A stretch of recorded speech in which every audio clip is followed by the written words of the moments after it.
بسم اللہ الرحمن الرحیم۔ السلام علیکم۔ امریکی فوج پینٹاگون کے ایک سینئر موسٹ انٹیلیجنس آفیسر جس کا نام اسکاٹ بیریئر ہے، اس نے یہ دعویٰ کیا ہے کہ بھارت اگلے ماہ یعنی جون کے اینڈ تک روسی ساختہ S-400 میزائل سسٹم کو اس کے پاک چائنا بارڈر کے قریب نصب کر دے گا، جس کا مقصد پاکستان اور چائنا کو کاؤنٹر کرنا ہے۔ جیسا کہ اس حوالے سے آپ کے سامنے انٹرنیشنل نیوز ایجنسی دا اکنامکس ٹائمز کی خبر ہے۔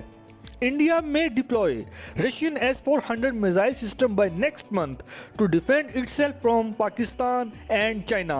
Pentagon مطلب انڈیا پاکستان اور چائنا سے ٹو فرنٹ وار کے خوف کی وجہ سے S-400 میزائل سسٹم نصب کرنا چاہتا ہے، جو اسے پچھلے سال یعنی دسمبر میں روس کی جانب سے دیے گئے تھے۔ لیکن بھارت شاید یہ بھول گیا ہے کہ S-400 میزائل سسٹم کا توڑ پہلے ہی چائنا اور پاکستان نے تیار کر لیا ہے۔ میری مراد چائنا کا ہائپر سونک میزائل ہے، جس کو ابھی تک دنیا کا کوئی ایئر ڈیفنس سسٹم ڈیٹیکٹ نہیں کر سکا، اور ہائپر سونک میزائل کی رفتار آواز کی رفتار سے 5 گنا زیادہ ہے، جبکہ اس کی رینج سے دنیا کا کوئی حصہ بھی محفوظ نہیں۔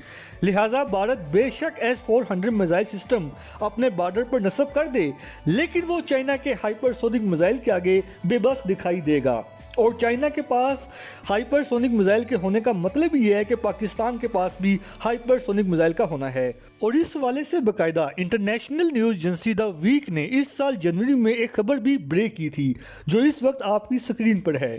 China may sell Pakistan hypersonic weapon to counter India S-400 analyst مطلب ہندوستان جتنے مرضی S-400 میزائل سسٹم نصب کر دے، لیکن وہ پاکستان اور چائنا کی ٹو فرنٹ وار کا مقابلہ کسی صورت نہیں کر سکتا۔ اور یہ بھی کسی کو نہیں بھولنا چاہیے کہ جب سے انڈیا نے امریکی مخالفت کے باوجود رشیا یوکرین کنفلکٹ میں روس کا ساتھ دینے کا اعلان کیا تھا، تب سے امریکہ اس سے سخت مایوس ہوتا ہوا نظر آ رہا ہے، کیونکہ امریکہ نے تو بھارت سے اپنے تعلقات استوار اس بنیاد پر کیے تھے تاکہ وہ چائنا کو اکنومیکلی اور ملیٹری طور پر کاؤنٹر کرنے میں امریکہ کے لیے ہیلپ فل ثابت ہو۔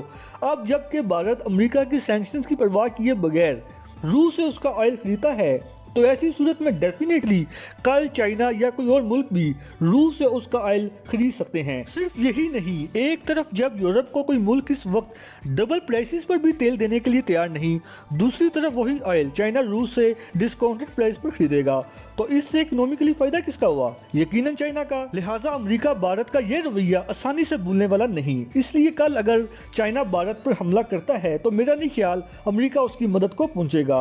اور جہاں تک بات کی جائے روس کی، کیا وہ بھارت کو چائنا کے ممکنہ حملے سے بچا سکتا ہے، تو اس کا جواب بھی بگ نو ہوگا، کیونکہ اس وقت جب روس اور یوکرین کے درمیان جنگ چل رہی ہے تو صرف ایک چائنا ہی بڑا وہ ملک ہے جس نے روس کی خاطر امریکہ سمیت پورے یورپین ممالک سے ٹکر لی ہے۔ لہٰذا روس صدیوں تک چائنا کا یہ احسان نہیں بھول سکے گا۔ باقی بھارت کی تو ویسے روس کے سامنے کوئی زیادہ اہمیت نہیں، کیونکہ نہ تو وہ معاشی طور پر مضبوط ہے اور نہ ہی ملیٹری طور پر، بلکہ انڈیا تو روس کی مجبوری کا فائدہ اٹھاتے ہوئے اس کی سپورٹ کر رہا ہے تاکہ اسے بھی رشین آئل ڈسکاؤنٹڈ پرائس پر مل سکے۔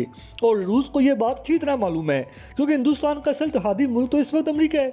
لہٰذا جب چائنا روس اور یوکرین کے بارڈر ڈسپیوٹ کے درمیان نہیں آیا، تو یقیناً روس بھی چائنا اور بھارت کے درمیان نہیں آئے گا، کیونکہ چائنا اس وقت تک چین سے بیٹھنے والا نہیں جب تک وہ اپنی ایک ایک انچ بھارت کے ناجائز قبضے سے آزاد نہیں کروا لیتا۔ اس سے پہلے کوئی یہ تصور بھی نہ کرے کہ چائنا بیک فٹ پر جائے گا۔ فی الحال آج کے لیے اتنا ہی، ملتے ہیں انشاءاللہ اگلی ویڈیو میں، تب تک کے لیے اجازت۔ اللہ پاک ہم سب کا حامی ناصر ہو۔ پاکستان زندہ باد۔